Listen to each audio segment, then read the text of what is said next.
Brilliant. So welcome again to this very exciting webinar. Again, the topic of today is innovative social entrepreneurs in Africa, and we're featuring one of our great partners, My Little Big Thing. Now, a short introduction to who Crew is, who we were and who we are. For over a decade now, Crew 2030 has dedicated its time to building a powerful, customizable platform for change makers to help them equip, train, and connect their communities with the aim of leveraging technology to make the world a more loving, just, and sustainable place. Now, last year, Crew 2030 transitioned to become Crew for All. And what that meant was we are gifting the platform to volunteer movement, accelerators, education programs, and everyone who needs it for free. And this is a new age for us because we are expanding our commitment to making community management technology accessible to all movements and nonprofits across the world. Now, on today's call, we shall be speaking about innovative social entrepreneurs in Africa. And we're featuring My Little Big Thing, which is Africa's biggest sustainability innovation competition. The competition has been instrumental in identifying and mentoring innovative social entrepreneurs in Africa. Today, we will be learning about the unique challenges and opportunities that social entrepreneurs in Africa face and how they're using innovative approaches to tackle pressing social and environmental issues. Now, we are joined by Muthoni Kanyana, who will help us break down this very complex topic. Muthoni is an accomplished executive. She has over 15 years of domestic and regional experience in senior management roles. She is very passionate about corporate sustainability. And through her firm, MK Africa, Muthoni is dedicated to supporting companies in Africa to connect their brand success to sustainability. She is also the founder of My Little Big Thing SDGs Innovation Challenge, through which she collaborates with many organizations, including Crew for All, to train, mentor, and offer entrepreneurship support to undergraduate university students from across Africa. Hi, Muthoni, good evening. How are you? Hi, Sam. I hope you can hear me clearly. Yes, we can. Okay, thank you for that warm introduction. It's great to be here, and I'm really looking forward to this conversation. Brilliant. Now you can just start it off by introducing you. I mean, I have read your bio, but could you introduce yourself so that we hear from the horse's mouth who really you are? I think you put it so well. I run MK Africa. So I don't know, in the context of social entrepreneurship, I'll be speaking obviously more about My Little Big Thing, which is an initiative by MK Africa. So MK Africa is a sustainability consultancy that works with companies across Africa that are looking to create measurable social and environmental impact. So about, I think now, since 2015. So it's been quite a while, almost a decade of running My Little Big Thing. So this is an initiative we started almost right at the beginning of our business because we felt that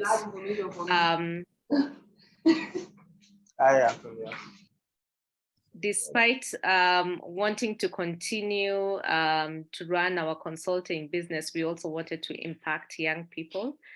And so we've been running this initiative targeting young people, and our main purpose is to create awareness and educate them on sustainability and the SDGs, to see how to really inspire them to come up with solutions, homegrown solutions for the sustainability challenges that we have in Africa. So we set out with a very ambitious vision to become Africa's biggest sustainability innovation challenge, and that has continued to inspire us. They say there is magic in the words that you speak.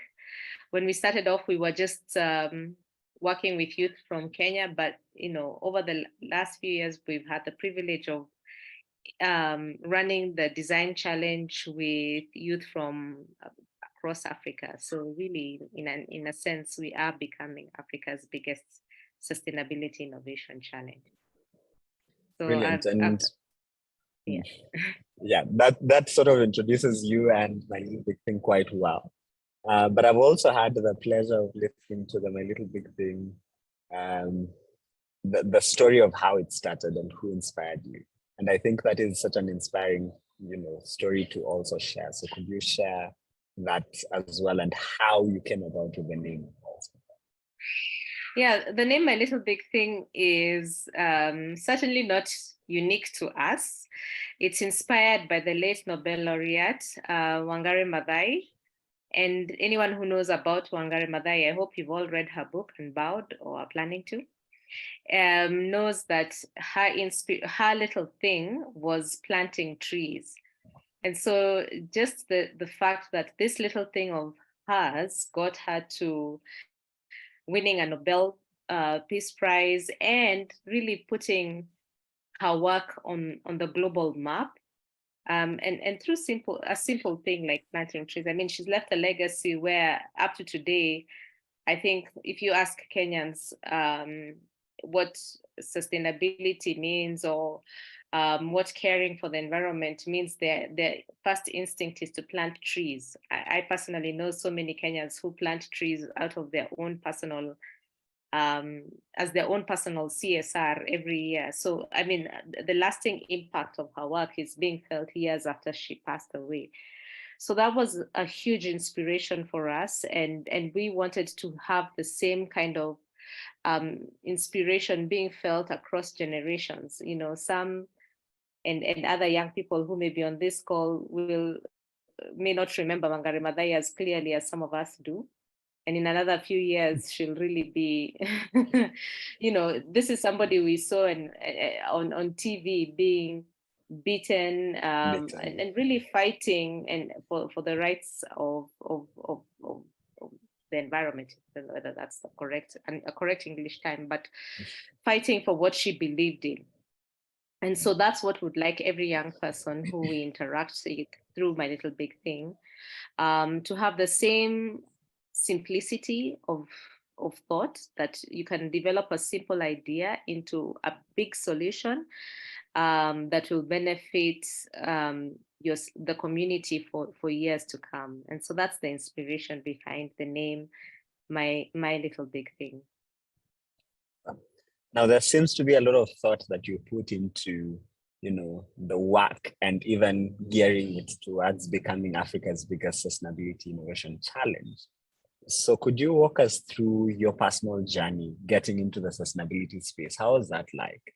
And this reminds me, as I was gearing to host this conversation, I went to my Instagram and I asked my followers that it's not every day, because I mean, you're my former boss, it's not every day that someone gets to interview their former boss. So what is an off-the-cuff question that I should ask? So that came up as one. And as soon as you answer that, I will ask you one more. Wow. Do I feel like a deer caught in headlights? I don't know. My Little Big Thing has grown really very much organically. I'll tell you, and some you probably know this, but my journey began, I think, almost now close to 15 years ago, and probably more. When I was still in employment, and I happened to be running the CSR, the corporate social responsibility department of the organization that had employed me. And I, in the course of my work, noticed that there's a shifting tide towards having more impactful towards more environmentally sustainability and impactful initiatives, and just moving away from corporate donations and philanthropy, which is what CSR tends to be.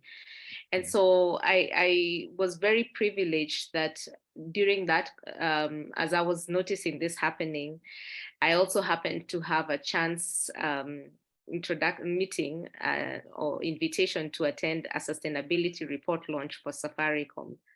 Those of you who may not be from Kenya, Safaricom is our biggest telco, and they have been on this sustainability journey for as close as the 15 years that I'm talking about. And so attending this launch event really opened my eyes to how much more there is to sustainability and CSR. And I reached out to Safaricom for mentorship. They helped me set up a sustainability department in the organization I worked for. And so when I decided to get into business, it was a natural, I was really passionate about this whole idea and the whole concept. I still am. And so it was natural for me to want to go into consulting in that field, and it has continued to grow organically. And linking this to social entrepreneurship also came almost quite naturally, because I love working with young people. I've always been involved in youth initiatives right from the time when I myself was youth, what could be considered a young person. And so again, yeah, that has been my story. So I don't know if there was any particular aha moment. It just has happened organically, as we go about. Brilliant. Now we already have that's a very good response. We already have a couple of young people within the audience, and you have already established yourself as someone who went through the corporate ladder and decided to branch out into business. So what are some of the unique things that you have learned within going through the corporate ladder and parallel to running your own business? Wow. Okay. I think the one thing that's common to both journeys is passion. It's important for you to really love what it is that you do. And I have this conversation, one of the things I do is mentor young people. As I said, I love to work with young people. And so you find sometimes young people are so keen, especially your generation, where you only want to work in a space where you really love what you do. And that's difficult. It's a rare thing to be able to have both. Yeah? But you also, I think, living in an era where one of the most connected and have the most access to information era ever. So I think it's still very possible to work at a job that may not be what you ultimately want to end up doing, and still pursue your passion, and grow it, as you continue to work and develop work ethic and develop all the disciplines that come with employment. I keep saying, I don't know what kind of business I would have been able to run if I didn't have the years of experience I had in employment. I mean, they have formed my corporate thinking. They've formed my ability to reach out to sponsors and organizers and partners, the kind of relationships that are very necessary to run a social entrepreneurship, and even just to run a normal business, an ordinary business. So yeah, it's important to work to build your networks and to maintain those relationships. Don't burn your bridges. And that being said, don't get so caught up in the day-to-day job that you forget what your passions are, because ultimately it's very difficult to be in business if you're not passionate about what you're doing. It's tough. Running a business is not easy. So if you don't love it, you won't survive in it. No, you won't. So yeah, I don't know. I don't know if that has answered your question, but certainly for me, that has been my journey. Yeah. It definitely has. Now, let's go back to my little big thing, and now let's center it on the innovative young people that you've been focusing on for a very long time. Could you speak a bit more about the programs that you have run and what you're currently running, and how those are accelerating solutions towards achieving the SDGs in Africa? Well, I think, yeah, as I said, it has been an organic growth for My Little Big Thing. We initially started off as a competition, which is, I think, how you remember it, Sam, where we were reaching out to young people from across the continent to come up with innovative ideas around the SDGs. And we went out and looked for sponsors to try and support this initiative, and to be able to give prizes reasonably, to give good prizes to the participants. And we had a fairly successful run as a competition because we got some good sponsorships. I think some of our key partners, aside from Crew, who continue to give us an online learning platform, have been organizations like the Cambridge University, based in South Africa, the South African branch of it. And they were able to give us scholarships for our participants every year to allow them to participate in a program they run in Pretoria around spring, if I remember correctly. And we've also had South African Airways as a partner who used to provide us free flights for the winners to go to South Africa for this course. And we had prize money courtesy of Safaricom, who have also been our partners right from the get-go.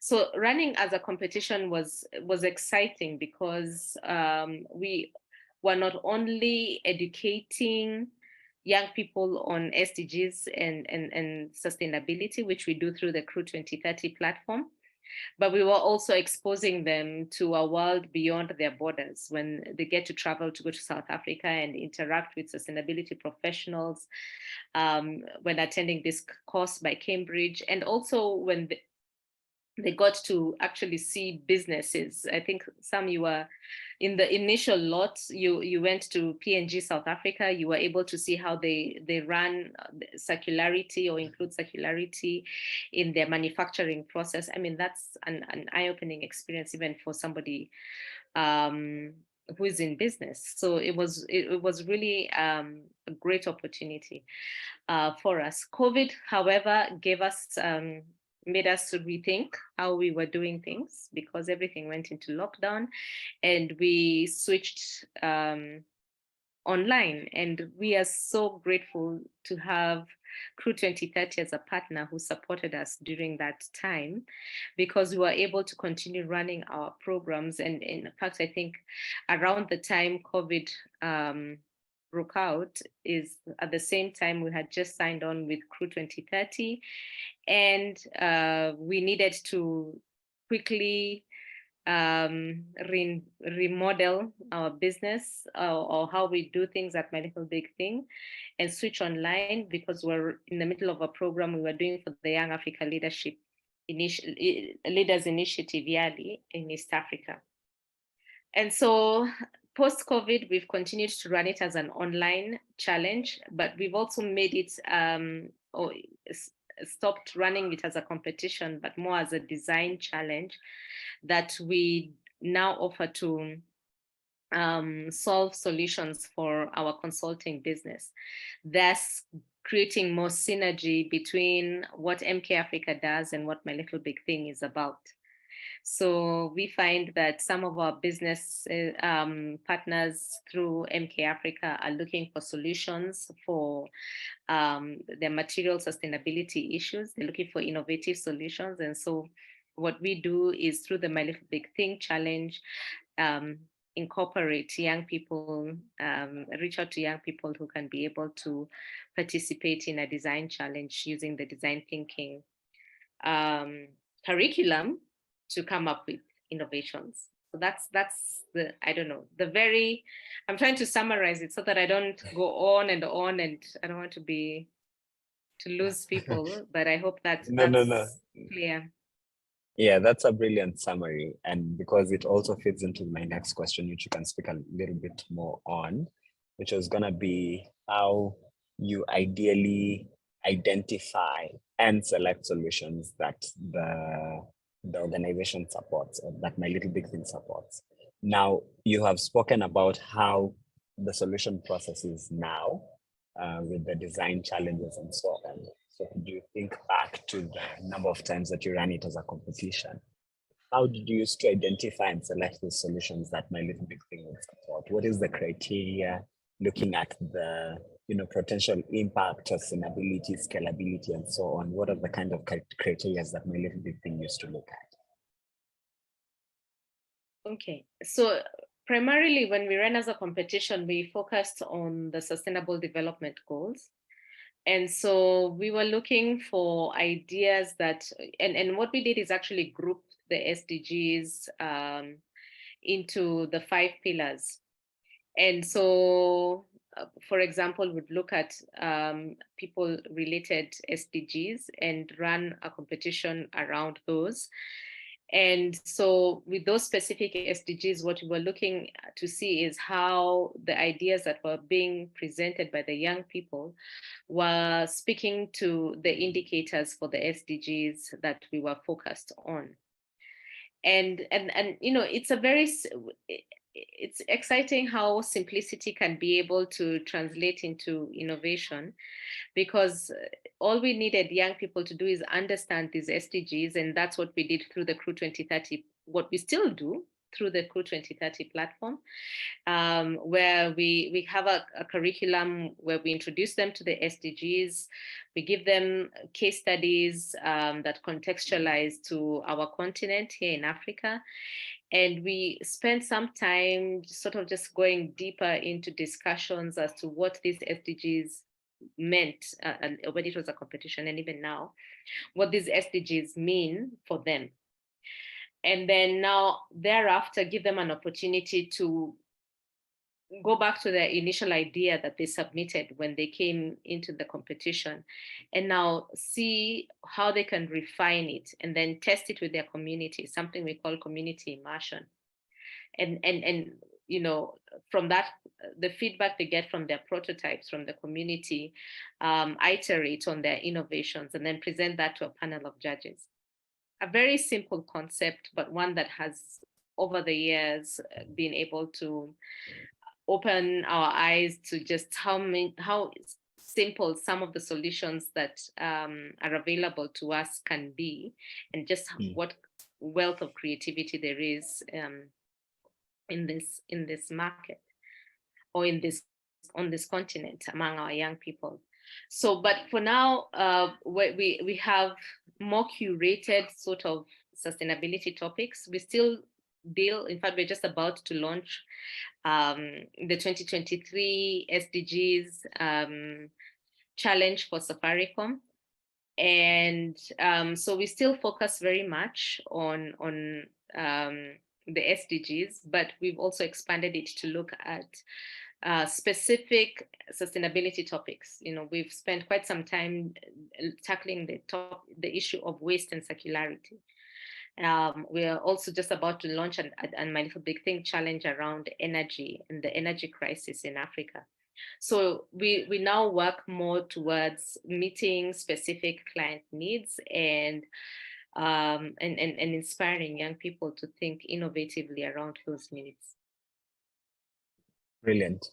And thinking about some of the solutions that you have, supported in the past, and also looking at the solutions that are being delivered currently, because I'm imagining, because of sustainability focused solutions, some of your clients might be social entrepreneurs, and there are definitely some challenges that they face. What do you think are the key challenges that social entrepreneurs generally in Africa normally face when they're trying to scale their solutions? And how does My Little Big Thing view the problem solving aspect of this? Okay, of course, like all entrepreneurs, the biggest challenge is always funding. And that is not a problem. I mean, I've picked that because it's the elephant in the room for everyone. I don't think whether it belongs only to social entrepreneurs. So being able to explore creative financing options, what we do is help them think through the process. Who could you approach? We've taken on or added a coaching component to the My Little Big Thing design challenge, so that we can have conversations that are relevant to our winners and our participants so that they can be able to think through their specific situations to see how creative they can be around fundraising. So fundraising is definitely one of the biggest challenges. Then the other one that is common is the idea basing, I don't know how to put this, basing their ideas on reality. So we tend to work with young social entrepreneurs. So they have the benefit of having lots of creative energy, but also have the limitation of a lack of experience. So you find just being able to base, sort of like focus their thinking on what can happen or what can be done in reality, and what opportunities are there for them in the market, sort of like bringing their heads down from the clouds for a little bit, yeah, has been one of the challenges that we've had to encounter when running this design challenge. And then there's always limited access to technology. Many social entrepreneurs or want aspiring social entrepreneurs are working in areas with limited access to technology, limited access to electricity even, or the mobile technology is not as advanced, and so it makes it difficult for them to move quickly and implement efficient and effective systems so that they can be able to scale up their operations. So I don't know. Those are the ones that come to mind. But yeah, and I think limited market opportunities, as many social entrepreneurs are sort of like starting it off, which is why I started by saying, for me, it has been really helpful to have had an employment background and to have that network that I mean, I'm not saying, I don't know how it would have been if I didn't know people who I could reach out to, doors that I could knock. It having that experience of having built networks during my years of employment was very helpful. It's very helpful. And Awesome. I see many young people having limitations in that area. That's a very nice way to put it, because I was just having this conversation with a chief of party of an USAID funded agency in Kenya, and we're talking about how they work with young people, and she would say that she likes working with young people because young people now think they can do everything, and older people have the limitation of, we know what works, we know what doesn't. But anyway, that is definitely one way to look at innovation. Now, looking at that also, how do you see the role of social entrepreneurs, again, solving key environmental, key social issues within Kenya, within the region, within Africa? How do you see that role evolving over time? And what opportunities are you seeing for innovation and impact within the region? I think that's an interesting question, Sam. There's definitely a critical role that social entrepreneurs have to play, especially in Africa, because as we continue to develop as a continent, it's, sorry, you'll have to excuse me. My mind is very much in the energy crisis that is currently in South Africa, but I think resonates with all of us across Africa. And when you look at what I don't know if there's anyone here from South Africa, but what they're calling load shedding there, and how that has impacted the economy, or even if you look at what's currently happening in Kenya right now with the sort of political instability that's causing a slowdown in business, you can see opportunities for people to plug into, businesses cannot really operate in isolation, or they cannot they cannot do business. It cannot be business as usual. Businesses will have to work with social entrepreneurs to think about how to address these issues that are causing social and political unrest across the continent. And we are also, I think, as I mentioned earlier, in a technology boom in this continent. So there's a lot of opportunity for social entrepreneurship in the technology sector. So as we become increasingly connected, there's a demand for innovation and solutions that can address issues like financial inclusion, the energy crisis, healthcare, pressing social issues, and the people education, and so it's social entrepreneurs who can be able to leverage on technology to create scalable solutions that can impact the lives of people across the continent.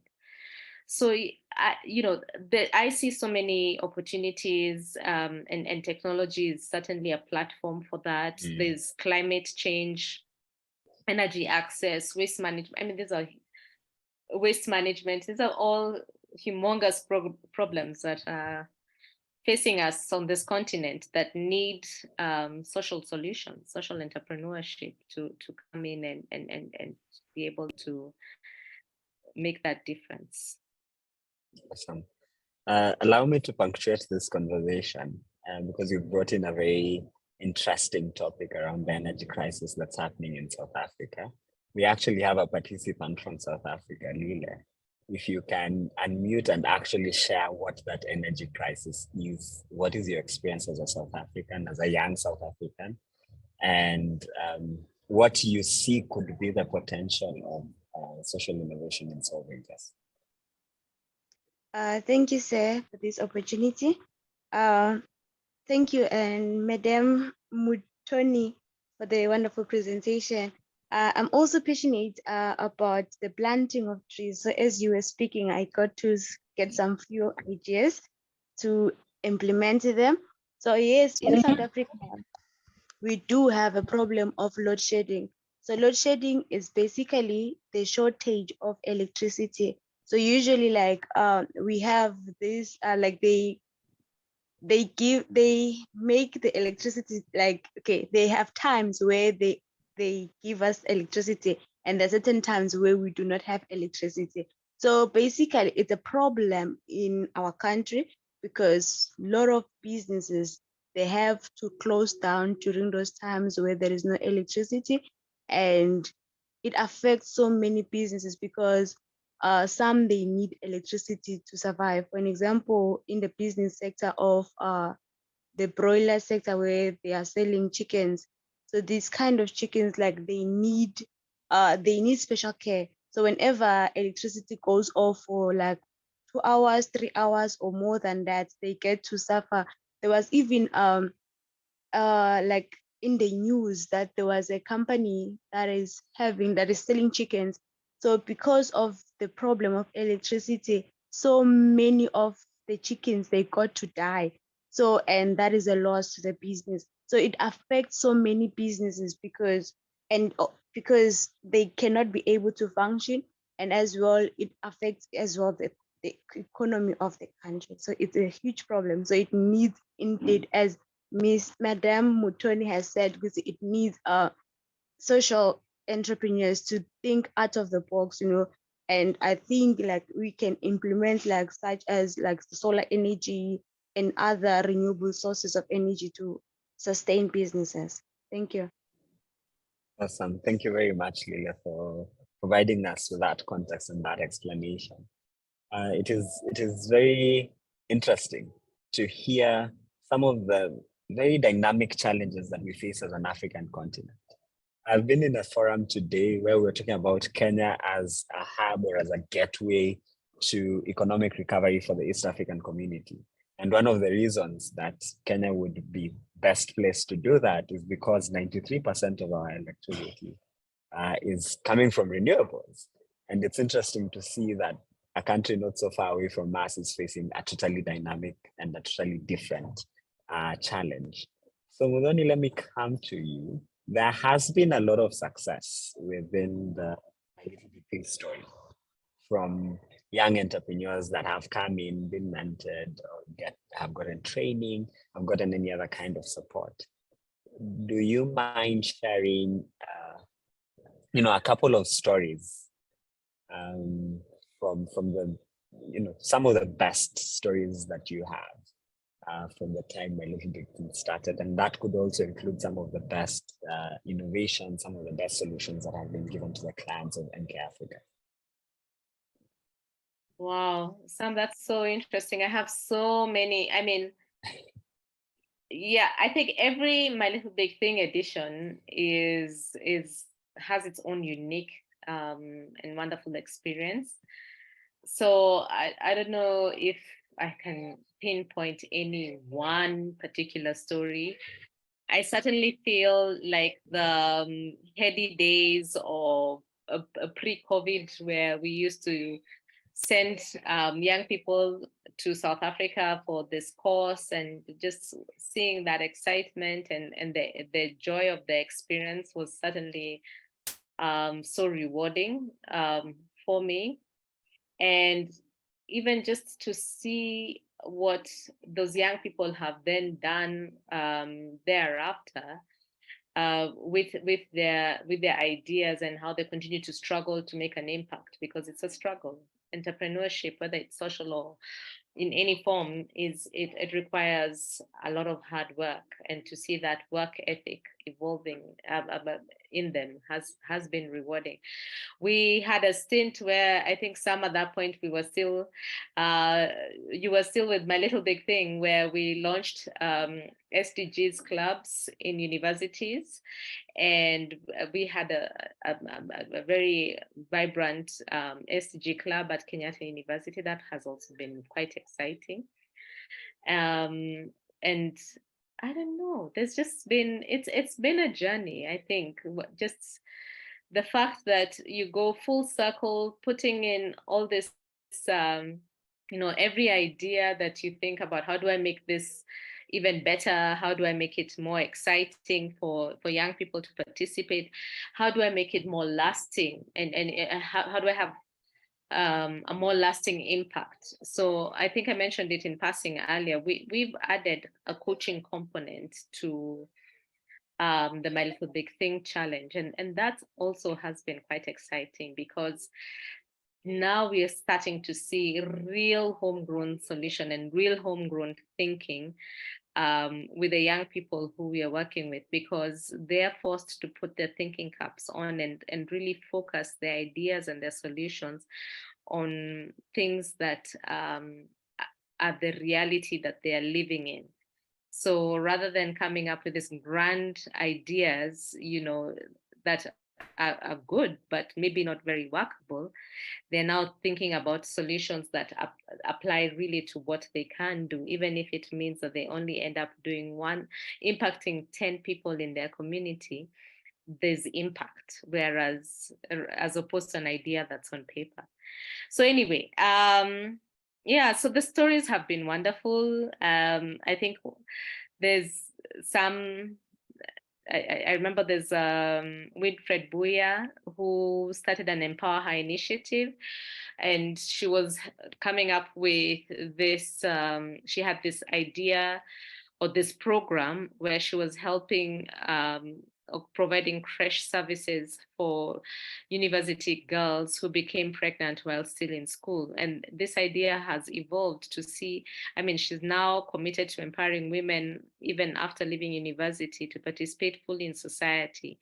And she's reaching a much wider pool of vulnerable girls and women across the country. Yeah, so I don't know, Sam, the stories are many. They're all on our website. So you can visit mylittlebigthing.com. And read them.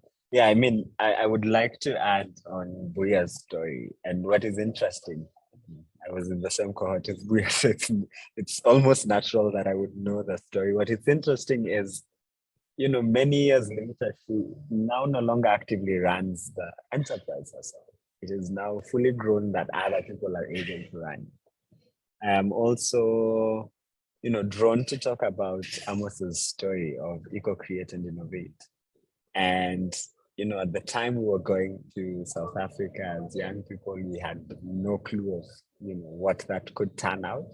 But now he has a full, eco sustainability store on Ruaka. And, that is very amazing to see such amazing stories coming from, my little big thing. At this point, I would like to invite any audience member who would like to ask any question to please raise your hand or place your question in the chat. And as you do that, I will ask my final question. And my question would be in terms of thinking, and this could be in your own personal experience, stuff that you've done with My Little Big Thing, or even stuff that other clients have done, which you could share with people on the call, which would be thinking about strategies to follow up on the success of social entrepreneurs or social entrepreneurship initiatives. How do you measure success? How do you think about what success would look like? And then what metrics can sort of be used to evaluate the success of different social enterprises? Okay. So you want me to answer that, or do we go to the chat first? There's nothing on the chat yet. Oh, Lila has a question. But yeah, you could proceed with that first, and then we can come to any questions that come on the chat.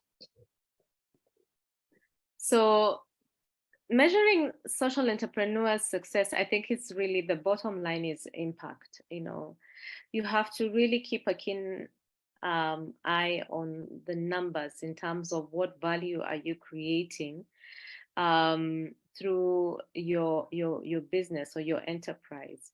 So it's very easy, and I must say that from my own personal experience, to get caught up in the day-to-day running of activities in your enterprise, and especially in terms of looking for partnerships and looking for sponsors where that getting into meaningful partnerships.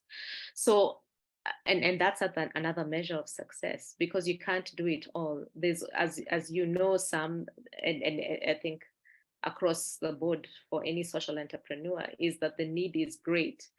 So being able to zero in on a very specific need that you want to address, and then being able to determine right from the get-go how will I know, or what will success look like for me as an entrepreneur in this year, in the next 5 years, in the next 10 years, on this particular issue that I'm narrowing down on.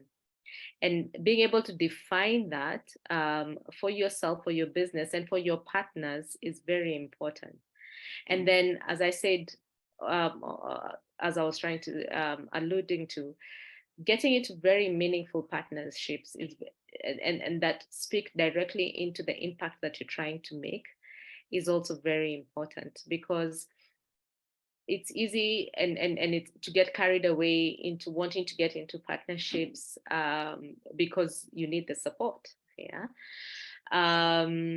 But being able to identify partners who have a similar mission and vision as yours, or have a common interest in being able to create the same impact that you're looking to create is very important, and is certainly one way in which you're able to achieve your goals more quickly and more effectively. And then have I lost my train of thoughts? It was something I was going to say now, and I don't remember it. I will tell it. I will let you know as soon as I remember. Oh yeah, and I think also being impactful, because as I said, you can get caught up in the day-to-day running of affairs and not being able to look back and say, how many people did I impact, or what was the impact that I created? Even if you were only able to reach 10 people in that period, being able to be very to have those numbers is important so that you can build on them. So I think there's something else, but we can start with that as I look at what the chat says. All right, cool. So we actually just only have one question and we are almost running out of time. But Lile asks, and you've alluded to this question already with your previous response on numbers and all, but maybe you could share top tips on how social entrepreneurs can get funding. I know there's a lot of work that needs to go in there. There's a lot of coaching. There's a lot of, stuff that you have to do operationally within your organization and so on. But what are the top tips, top of your head, that you would give? That's question one. I see Ambrose has just asked a question. How do you address challenges related to scaling your social enterprise while maintaining your sustainability goals? That's a very interesting one. I think you've also alluded an answer to it with your previous question, but I think most social entrepreneurs face a lot of challenge, especially with the kind of funding that they get. They want to really scale their work, but then scaling their work means that they lose their employees. So how do you maneuver that fine thread? I don't know if I can say I have worked out a formula. I once attended a talk by somebody who's very successful as a social entrepreneur. And he says you need to be in the right room with the right people at the right time. So in essence, what he was talking about is just his network and his relationships. And I know it's difficult to do that as an entrepreneur because you have so many balls in the air at any one time. And especially, I think, even as a social entrepreneur, because you're dealing with, a multitude of challenges that are interrelated. But I think developing your networks and every small contact makes a difference. So, some of my most successful partnerships have come out of a conversation that I really never imagined would lead to anything. So even if I could even say like the one for Crew 2030. So how I ended up here is Talis, I must be shaking her head. I remember it's a very, you just don't know who it is who is going to buy into your vision and into your dreams, but you have to be out there selling it. And that's a lot of hard work. And maintaining those contacts is a lot of hard work because you also really do have to run the enterprise. So maintaining that balance is difficult, but well worth it. And yeah, I don't know if that has answered part of the question. And then staying motivated. Yeah, Clinton, I see, is very difficult. It's true. There's just so much that it's a labor of love. Yeah, that's all I could say. It's a labor of love. I sometimes think of My Little Big Thing as a child. I don't know, those of you, you're still young. It's a good preparation for parenting, those of you who are planning to become parents, because it's this thing that you never can put aside. It's always at the back of your mind and you're always thinking about what to do next. So yeah, for sure you have to, and which I think it's a great opportunity to circle back to my initial idea that it has to start with passion. You have to be passionate about what it is that you're doing. Otherwise you will quit because it is not easy.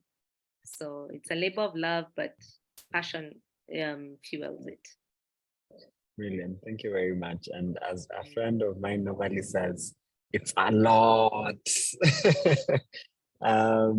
Yeah, I mean, we have come to, it's now time, but before we close, allow me to mention just a few key things.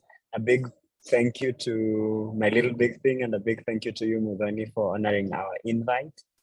This has been the 5th Crew Connection and Shared Wisdom call in the 2022-2023 series.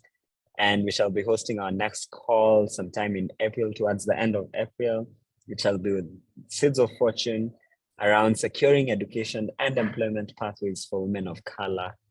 And yeah, that promises to be a very exciting call as well. So keep on the lookout for that information. keep connecting with Crew for All on all our social media platforms. And to learn about My Little Big Thing, please hop on to mylittleBigThing.com. Also follow them on their social media handles to be able to become part of the challenge. Maybe Muthoni, you can give one parting call and we shall close this.